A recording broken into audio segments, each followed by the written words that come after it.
Սա ամբողջ քաղաք է, փոքր քաղաքի ծնազանոց։ Դուք հենց մի շոկի մեջ եք, Ոսկանյան Անդրանիկն ուրա չկա։ Ազատանցի Անդրանիկ Ոսկանյանը վստահ է Ռուսաստանի հեռավոր արևելքում Յուժնո-Սախալինսկ քաղաքում իրեն են փնտրում արտաքսվելուց հետո, արդեն 2 ամիս։ Դարավոնը Չակուրի խփեց 6 ամիս, այդ 6 ամիսը խփեց տարան ինձ սիզո։ 33 տարի Ռուսաստան խոպան գնացող եկող Անդրանիկը պնդում է, մինչև այս վերջին խստացումները որևէ խախտում այդ երկրում նույնիսկ ճանապարհային տուգանք չի ունեցել։ Դրամային քարտի իր խոսքով մի աննշան պատմություն է եղել, որ կարող էր տուգանքով ավարտվել, բայց նա նախ կալանավայրում է եղել, ապա միգրանտների կենտրոնում, մի ողբերգական վայր, իր բնորոշումն է։ Կիրգիզներին տեր ունին, տիրական ունին։ Հույների համար խունու ղուբակ եղնին։ Ճապոնացուն տեսնինգը վախենան։ Ուզբեկները տերու տիրական ունին, տաժե տաջիկները տերու տիրական ունին, բացի մեր հայ ազգից։ Այդպես տարապել կուտան մեր հայերին։ Չգիտի ինչու են իրեն այդ կենտրոնում 2 ամիս պահել, հատկապես որ արտաքսման որոշումն ասում է կար։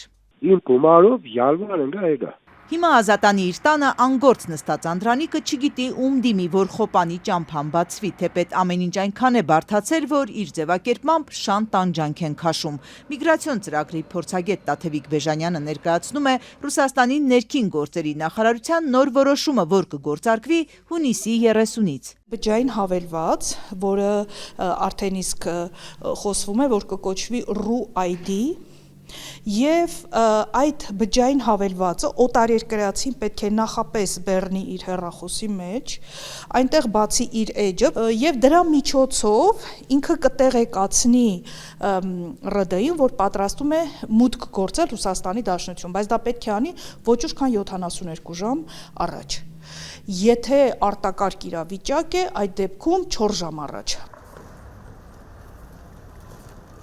Ռուսաստան մուտք գործելու ցանկության մասին տեղեկացնելուց հետո, երբ համակարգում ստուգվում են անձի վերաբերյալ տվյալները, նա կոդ է ստանում, առանց որի Դաշնություն մուտք գործել չի կարող։ Ըստ Բեժանյանի, սա արդեն կայացված որոշում է, այժմ ընթացակարգն է քննարկվում։ Դեռ պարզ չէ այն վերաբերելու է բոլոր, թե միայն աշխատանքային միգրանտներին։ Ինձ ամենաշատ անհանգստացնում է, որ այդ էլեկտրոնային համակարգը կարող է ինչ որ ընթացքում չգործել, խափանվել,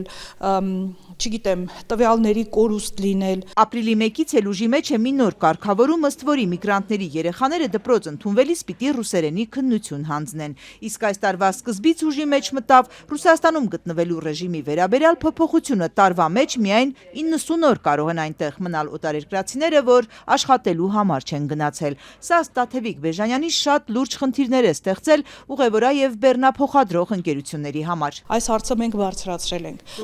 Եվ մեր ՆԳՆ-ի, եւ ՌԴ-ՆԳՆ-ի, եւ ԱԳՆ-ն է տեղյակ դրանց, եւ ԵԱՏՄ հանձնաժողովներն են տեղյակ։ Մենք հնարավոր բոլոր հարթակներում այս հարցը բարձրացրել ենք եւ Ռուսաստանի Դաշնության պատկան մարմինները նշում են, որ անշուշտ իրենք տեղյակ են խնդրից, հասկանում են, որ դա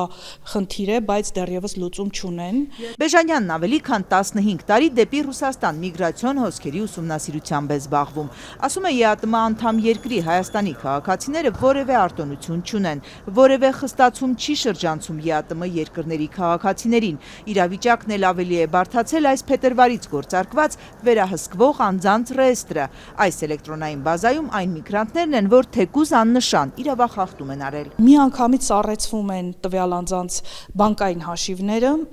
նրանք չեն կարողանում որևէ գործարք կատարել որևէ պետական եւ ոչ պետական կառույցներում, անգամ մեքենա վարել, գնել վաճառել ինչ որ բաներ, ամուսնություն գրանցել, տեղաշարժվել առանց ոստիկանի թույլտվության իրենց բնակության վայրից։ Հայկական Կարիտասում շուրջ 500 դիմում ունեն, մարդիկ իրավական աջակցություն են խնդրում այդ ռեեստրից դուրս պրծնելու համար։ Դիմողների 40%-ը չունի փաստաթղթի որևէ խախտում։ Իրանց անփույթության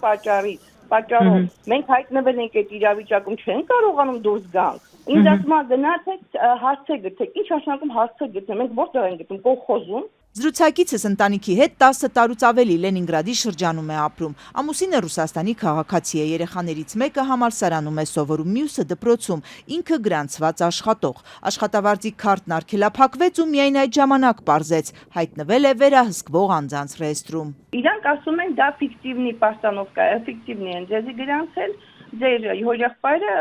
պատասխանատվության պետք է ենթարկվի քրեական պատասխանատվությամբ։ Վսևոլոժսկում հորեղբոր տան հասցեով էր գրանցված մինչև Սանկտ Պետերբուրգ գալը։ Ինչու է այդ հասցեն խնդրահարույց համարվել։ Կինը մինչև այժմ չի հասկանում։ Թղթերը միգրացիոն աշխատակիցներն են ընդունել, գրանցել տարիներ շարունակ։ Այժմ ասում են անփութություն է եղել։ Եղել է, հիմա ինչ անեմ, այս հարցի պատասխանը չի գտնվում։ Ես համաձայն եմ, ինչ ստորապ կա, ինչ եք անում, ասեք, տեսնենք, որ մենք ինչին, որտեղից կսենք։ Տունտունիկ, այսպես կրուկ են, ցեպոչկա են ստեղծել, ասենք կրուկ, պատտվում ենք մենք։ Վերահսկվող անձանց ռեեստրից դուրս գալու համար ժամանակ կա մինչև այս ամսվա վերջ, շուրջ 50,000 Հայաստանի քաղաքացիներ կան այդ ցանկում։ Շատերն են անպատասխան հարցերով ռուսական գերատեսչությունների դռներ թակում, ասում է զրուցակիցս։ Բոլորը բողոքում են, որ մի հատ կլոր շրջան են ստեղծել, այս լուսամուտից այս լուսամուտ, այս շենքից այն շենքը, այն շենքից այն շենքը եւ հարցին լուծում պատասխան չի տրվում։ Ներքին գործերի նախարարության տվյալով նախորդ տարի Ռուսաստանից